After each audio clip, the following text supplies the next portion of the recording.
Look around and you'll see a world quietly pulsing with data. Your phone, your thermostat, your watch. They make up the Internet of Things, an ecosystem of smart devices constantly trading simple digital signals. But we are moving towards the Internet of Everything. This leap expands our digital footprint to autonomous cargo ships navigating open oceans, global environmental sensors tracking the climate data, and remote surgical robots operating on patients thousands of miles away. To function, these systems require real-time communication across every inch of the planet, even in the most remote corners where there is no human presence. This IEEE special issue focuses entirely on this transition. The title says it all: ultra-reliable and low-latency satellite communications for the ubiquitous Internet of Everything. Researchers are already engineering the solution to handle this massive increase in network pressure. This isn't just about adding devices to a grid. It's about a new threshold for reliability. For an autonomous fleet at sea, a single dropped signal can lead to catastrophic failure. The problem lies in our current physical architecture. Right now, global connectivity relies on a ground game, thousands of miles of buried fiber optic cables, and towering cellular antennas. Look at our current data grids. Glowing networks are strictly confined to populated landmasses, covering only 20% of the Earth's surface. And even there, coverage is fragile. Mountains create natural dead zones, and disasters can instantly wipe out a connection. Building more towers on the ground won't bridge these gaps.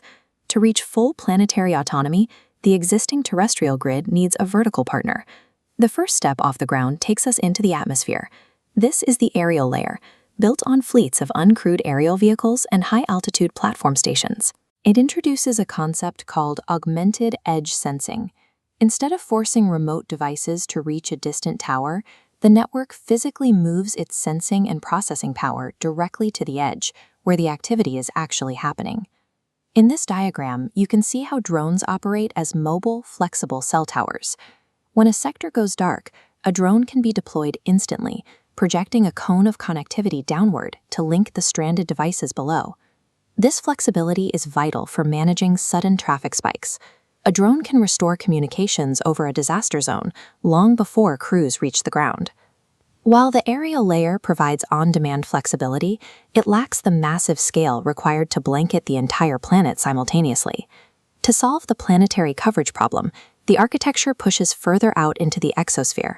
This is the domain of low Earth orbit, or LEO, satellite megaconstellations. Traditional geostationary satellites sit tens of thousands of miles away, causing high latency. LEO satellites fly in a much tighter orbit, which drastically reduces the time it takes for a signal to travel. But orbit is only half the equation. The real leap is placing mobile edge computing directly onto the satellites. Data shoots from a ship to the satellite.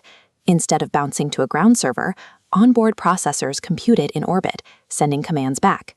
Simultaneously, beam hopping dynamically snaps the transmission beam between high-demand targets as it passes overhead. By deploying tens of thousands of these nodes, we are taking the computational power of the Internet and distributing it into orbit. We now have 3 distinct networks: ground, air, and space. But operating them in isolation is a liability.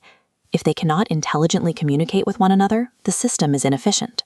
The solution is an overarching framework known as Space-Air-Ground Integrated Networks, or SAGIN. As you can see, the terrestrial towers, drones, and LEO satellites all link together into a single web of data. To coordinate this architecture, the system relies on advanced AI routing. This acts as an invisible nervous system, evaluating the most efficient path. If a ground connection fails and the tether snaps, the AI instantly recognizes the fault and reroutes the data packet, arcing it up through a drone into the satellite array. To the end user, this complex rerouting is invisible. The engineering feat of SAGIN is creating a network that simply never drops, regardless of where on the map you happen to be. Zooming out from the micro-routing level, the broader impact of this 3-tiered architecture becomes clear. Stacking these layers makes the global network inherently self-healing. Physical damage to any single node is instantly bypassed by the broader swarm. This design marks the end of the dead zone. Even the most remote oceans, miles from land masses, are now bathed in constant connectivity. This shift moves data processing away from a few centralized hubs and distributes it across the entire atmosphere and low Earth orbit. By fusing space, air, and ground into one system, we are building a planetary-scale infrastructure capable of supporting millions of autonomous decisions every second, anywhere on the globe.